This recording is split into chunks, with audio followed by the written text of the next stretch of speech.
been 1 month now since I had my soft gel nail extensions with me, which is na-featured na rin on my channel yung tungkol dito. Actually, kapit na kapit pa yung ibang soft gel sa aking nails. Yun nga lang, kailangan nating bumalik sa ating nail technician para na rin sa proseso ng pagtanggal ng mga ito. Kahit na nagtatanggal na siya ng kusa, kailangan pa rin natin bumalik dahil yun nga may mga proseso kagaya ng ginagawa ni April ng acting nail technician. Ang kagandahan naman ng nail extension, which is to cure yung mga marurupok or yung mga kuko mo na mahina tumubo. Just like me, pudpud talaga yung mga kuko ko. Ito yung video noon bago ako lagyan ng nail extensions. As in, super pudpud talaga siya. Hanggang dyan lang siya sa aking nail bed.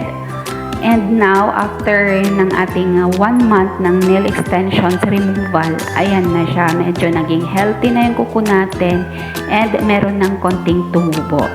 So this time, punta na tayo sa proseso naman ng from soft gel nail extensions na ginawa sa akin. Mapapalitan na ito into gel polish on my natural nails na. At ito yung design na napili ko. Super cute!